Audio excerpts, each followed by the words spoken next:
Hey, and welcome to the Phoenix Suns Solar Panel Podcast. We really do appreciate you guys joining us, especially this Wednesday night. It's a little bit later than it usually is. My name is Tim Tompkins. You can find me on the Twitter sphere at Radio Tim NBA. Joining us, as always, my wonderful co-host, Mr. Dave King at Dave King NBA on Twitter. What's up, my man? Let me see. Hey, how's it going, guys? I And am in a weird old ass place because I'm over at a friend's house trying to get in a quiet room. we could have canceled the show tonight. No, I'm good. I'm good. All right, and then we also have superfan Flex from Jersey. You have heard him. He is called into the post-game show of the Phoenix Suns every game for years. Flex, thank you so much for coming on, joining us. Hey, my pleasure, guys, man. Tim, Dave, man, you guys are awesome, man. I listen to every episode. Big fan, man, and it's an honor to be on, man. Well, we're honored to have you on after calling in, being such a loyal fan, calling into the show after the Suns games and trying to stay positive and give your take on what just happened in the games. I listen on my drive home all the time when I'm not staying late to do the interviews after the games. It's great. Oh man, that's awesome to hear, man. Like I said, man, I'm a big fan of you guys. And big fan of the Phoenix Suns, man. They got a great group. You had a guy on the other day, John Bloom, who's phenomenal, man. A good friend of mine. And they do such a great job, man. It's the least I could do is show my support, calling every night, show my love for the team, man. Regardless, well documented. Sometimes it goes into like 1:30 in the morning on the East Coast, man. But hey, I bleed orange, man. So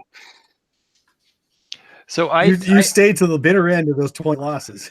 Yeah, that's true, man. It's true, man. But listen, we stay on the train right now so that when things turn around, you know, we're on it, man. I'm sure this is going to turn around eventually, and when it happens, we'll be better for it, man. So good for you. Yep.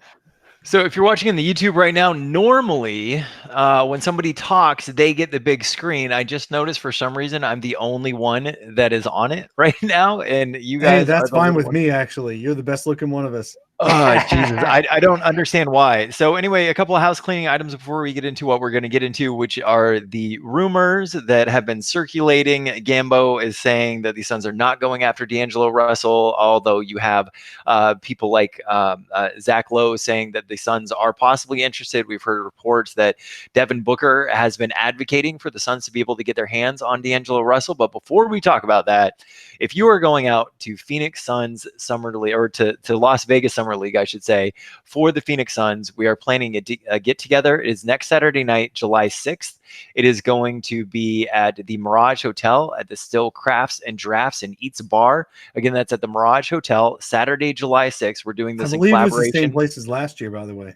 Yes, with Bright Side of the Sun, as well as with Fanning the Flames podcast. We're really excited. So if you want to RSVP for that and you're watching on the YouTube, the link's below. RSVP helps us out because we need to have some idea of how large of a space to get. So Flex, are you heading out to Sun Summer League? I wish I could, man. I wish I could. I got a mother whose birthday is actually 4th of July. So oh wow, hey, good for her. Yeah, so it's always difficult to travel that time of year, but I would love to, man. I was thinking about doing it last year. This year's a little tough, man. I got a kid that plays basketball. He tore his ACLs. He's recovering, so it's gonna be difficult. But I'll be watching every game, man. Listening to you guys and supporting the draft pick Cam Johnson that everybody wants to talk about. Yeah, well, he may not play to July 6th anyway. So no, yeah, I know. That's the first day of the league year is when they can finalize the trades. Both Cam Johnson and Ty Jerome won't play on July 5th, Friday night, but they will play on the 7th once they sign their contracts. Yep. The league's got to fix that, man. Yeah, I mean, it's crazy. I think this is the first year it's overlapped where they weren't since I don't know. I believe Kendall Marshall sat out a couple of games several years ago, but his was a contract dispute because the Suns didn't want to give him the 120% of his slot. I don't believe they wanted to try to go with 100. So, you know, that just kind of goes with the old reputation of the owner. I think he held out for a couple of days and then he was in, but that was the only time the Suns rookies have ever missed any time. So D'Angelo Russell last year played about 30 minutes a game, 21 points, 7 assists with if you combined Russell along with Devin Booker, they would actually be the second highest assisting backcourt in the NBA, just behind James Harden and Chris Paul. On the surface, it looks like they would be somewhat of an offensive juggernaut. Obviously, D'Angelo Russell is not going to be a cheap player, but if you sign him, you have him for years, and you do have your backcourt of the future.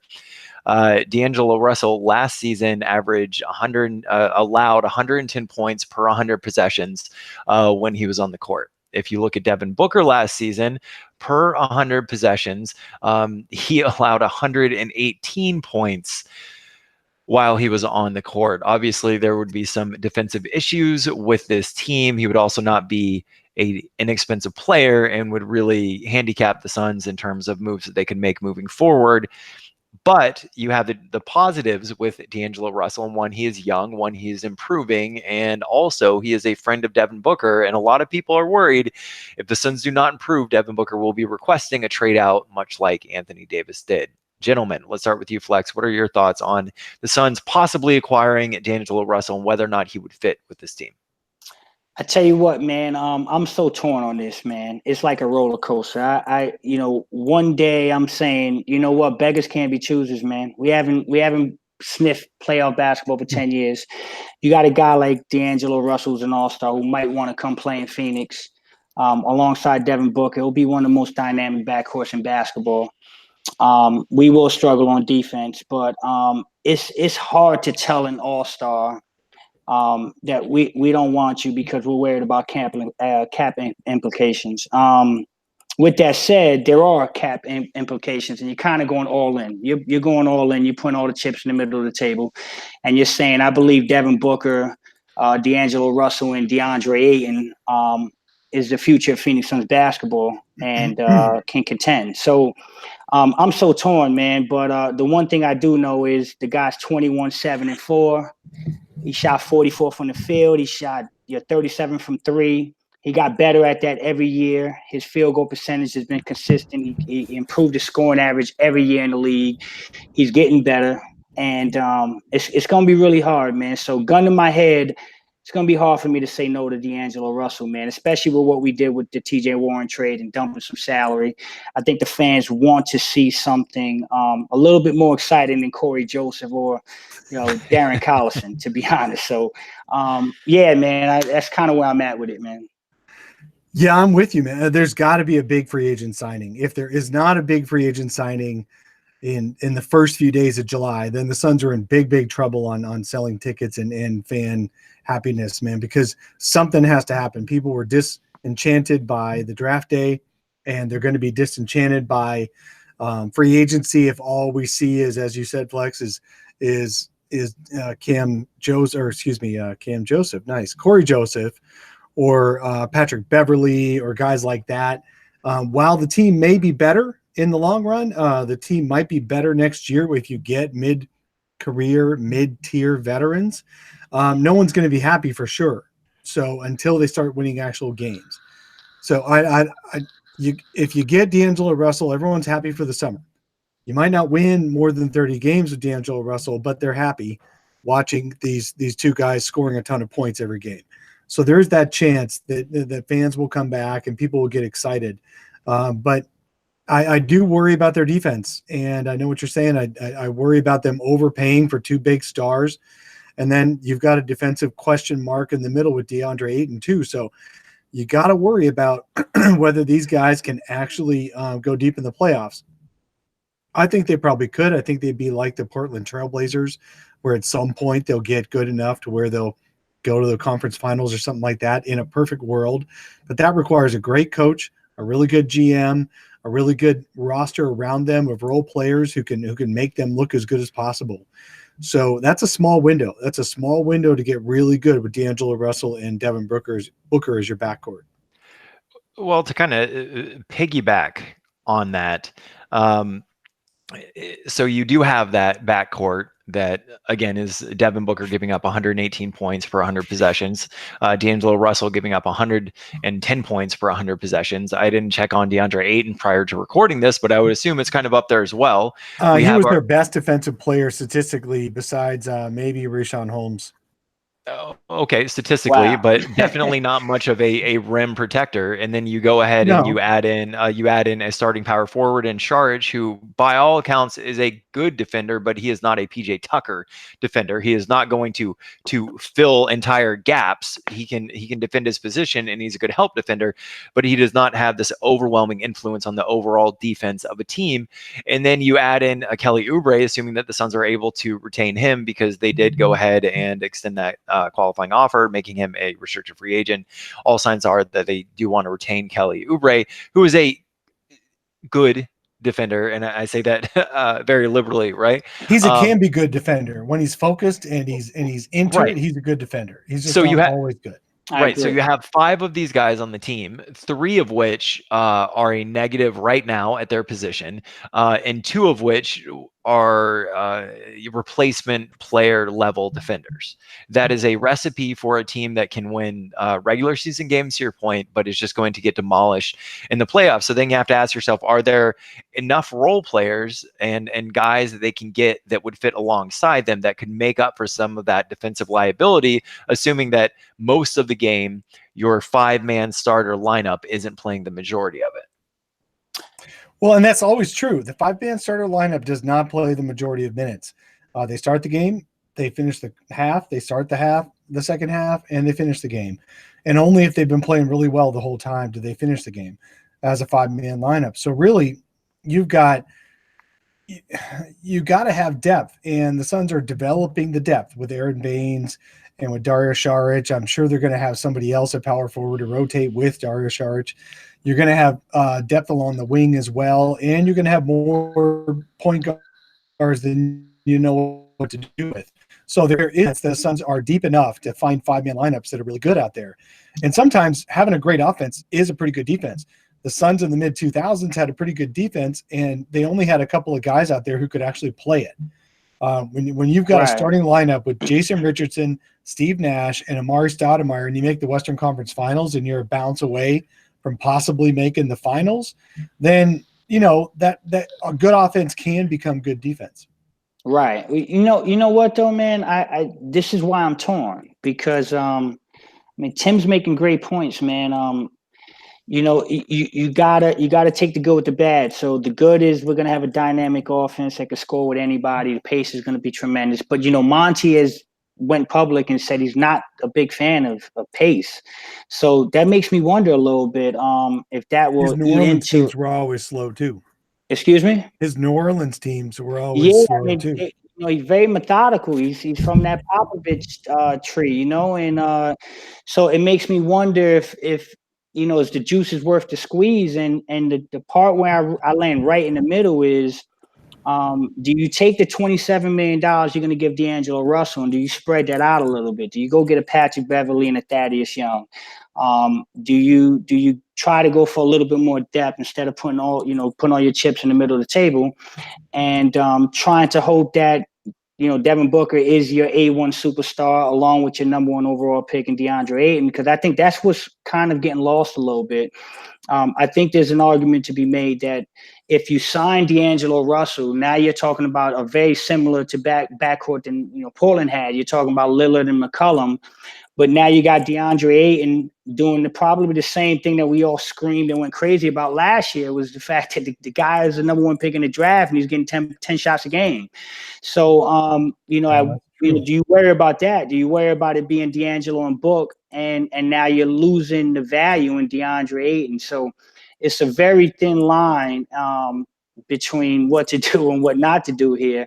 But again, gun to my head, man, it's really hard for me to not let D'Angelo Russell in the door if he knocks on my door right now. So I'm going to throw out a name that Tim's just absolutely going to love hearing: Malcolm Brogdon. Oh, Jesus fucking Christ. I'd rather get Malcolm Brogdon 20 a year than D'Angelo Russell 27. Well, how about Rubio at 14? Rubio at 14 would be great. I think he's definitely going to Indiana or somewhere else, though. He's not going to want to go to a rebuilding team. He's been pretty clear on that. I agree. That's a good point. I love Rubio, man. I'm a big Rubio fan. I mean, I know some people beat him up, and he's not going to really stretch the floor with the 3-point shot in him. But I'm a big Rubio fan, man. I think he defends better than the analytics say. He's kind of like a Jason Kidd. Yeah, I mean, you know what? It's funny because I hear all the Lonzo talk, and I've always said that if Lonzo Ball could be more Ricky Rubio, like he'd be fine. 10 points, 10, theoretically, 10 points, 10 dimes, and play defense, and you can have a great career in the NBA. And for a long time, that's what Rubio was doing. I know his assists went down a little bit after he left Minnesota, but yeah, because Utah passes and they keep passing, and so they don't have a ball dominant offense like Rubio had in Minnesota. correct. Well, to be fair, Utah does have a player named Donovan Mitchell who, a lot like Devin Booker, has a ball in his hands a lot of the time. That does take away He's those just a lot assists. less So, efficient with it. what your point being that they do pass the ball a bit more, yes, but they also make sure that the ball is in Donovan Mitchell's hands, which really cuts down on the amount of assists. One thing I do want to point to before we get to the end of this episode is Brian Windhorst on Zach Lowe's podcast today made very clear mention that the Suns are interested in Dave's favorite, Patrick Beverley. And that Patrick Beverley has not had a big payday yet. So if the Suns were to go to him and say, look, we'll give you 2 years, 30 million, something along those lines, it would be really hard to turn down. So then my question is, would you rather have a Patrick Beverley who is, in my opinion, clearly a better fit next to Devin Booker and on this team, along with DeAndre Ayton for 2 years, or would you rather have a D'Angelo Russell for 4 years? I tell you what, Tim, in a vacuum, if that's the way it plays out, I'd absolutely rather have Pat Beverley for 2 years.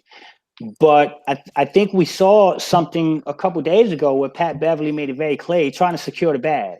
I don't know that he's going to waste this opportunity with a 2-year deal. I think that guy wants 4 years or more. And I honestly think he's looking at 4 years, 50 million plus. And rightfully so, man. I mean, the guy stuck Kevin Durant in the playoffs. How old is Pat Bev right now? Is he 29? And he's got a microfracture in his knee. I mean, late 20s, early 30s. Yeah, okay. So if he does do a 2-year at 14 per, wouldn't you do that and then get the rest of your 50 2 years later with some contending team? I mean, I think he would take the money. I think if you offer him 14 a year, which I don't think the Suns should go that high. No, but how many other teams? How many other teams are going to be offering him that much money? Like realistically, how many teams out there are like, we want to spend 15 million on Patrick Beverley this season? That's true. The playoff teams are only going to have mid levels, and that's up to 9 a year. So the non-playoff teams will offer just a little bit more than that. So man, if you're at 10, yeah, you're going to want the 4 years. But I don't know, man. I'd be hard tempted to do a Patrick Beverley. I would. Well, Tim, let me ask you, man. Well, what would you give for Pat Beverley if he said he wanted a 4-year deal only? I mean, what would be your walk away number? I don't have an opinion. I just host the show. Oh, I'm sorry. No. Shut up. You have an opinion. I just say here, and I play devil's advocate the whole time, and people think I have an opinion because of that. Come on, man! You got to give yourself more credit than that, man. I don't think I'd offer Patrick Beverley a 4-year deal, but at the end of the day, this show's also not necessarily about our opinions as much as what will the Suns be willing to do, and what indications have we gotten from this front office. I think that what we've seen from this front office is that they want to go after players that have a bit more experience. So if you're talking about some of their draft selections and some of their draft moves, that you can look at that. It seems like they are more interested in getting established players on this team, and they don't want to go after a bunch of older vets like Tyson Chandlers and Jared Dudleys and that sort of thing. Like they want guys that can play, right? So mid-career, right, can play, and they're on the tail end of that, and they're willing to give away assets, and as what Kellen Olson described as bad asset management, in order to make that happen. And that's what we know about this front office right now. Agreed. I mean, it doesn't look like they're having the greatest start to the new regime. Well, they're not maximizing every single move. Now, we'll talk more.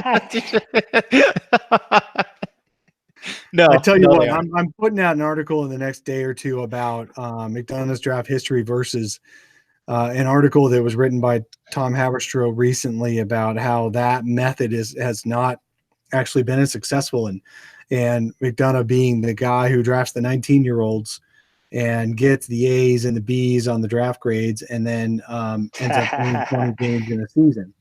So that's it. It'll be an interesting evaluation of whether James Jones's tactics are any better as far as win totals. I can't wait to see that, Dave, because you made a great point the other day, and I was hoping you brought that up, man. You know what, man? We've won the press conference, and we've won the day after draft grades plenty of times. And what have we gotten for it? Guys that can't last more than 2 years on our roster. You know, we gave up Chris. Bender's on his way out. We're trying to ship and dump Josh Jackson in a salary dump. And, you know, sometimes. Get it? Yeah, exactly. Yeah, you know, sometimes that stuff doesn't matter, man. And one of my biggest arguments with that is if you go to the Charlotte Hornets a couple of years ago and you ask them, hey, man, we get a do-over. Don't take Malik Monk at 11. Take Kyle Kuzma. You know, he went 27. You know, everybody probably would have killed Michael Jordan for reaching at Kyle Kuzma at 11 for reaching for Kyle Kuzma instead of Malik Monk, who I heard in a lot of drafts back then was maybe a guy that could have went 5 or 6. So we don't know, man. We don't know how this is going to play out. And we got to let it play out. I mean, we won the draft and the grades and the press conference, and that's done us nothing. So let's give Cam and James Jones a chance to see if this works out. One last thing, guys. I want to throw something out there. Pre-injury, Chandler Parsons. Were you guys fans pre-injury? Yeah, I was a fan. Okay, because that's kind of who I think Cam Johnson is going to be a little bit like. They got a very similar build. They both went to college 4 years plus. You know, they both can shoot the ball. I actually see a little bit of Chandler Parsons and Cam Johnson. And I think pre-injury, man, I was a fan, man. I mean, the guy's body broke down, but if we can get something like, you know, a Chandler Parsons in 2-3 years out of Cam Johnson, I think it's a great pick. But it's a wait and see game, man. So we'll never know.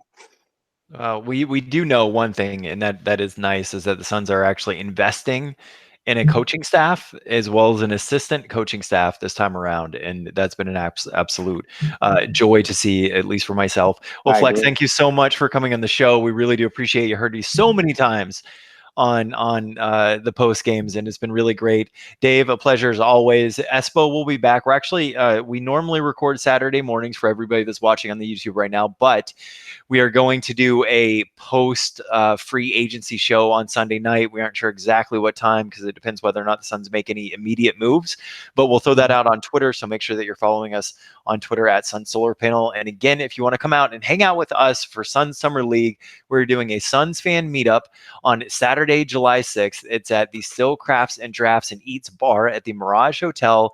The RSVP information is on the bottom of the show notes if you're watching on YouTube or you are podcast, and we will be back next week. Thank you guys so much. Hey, thank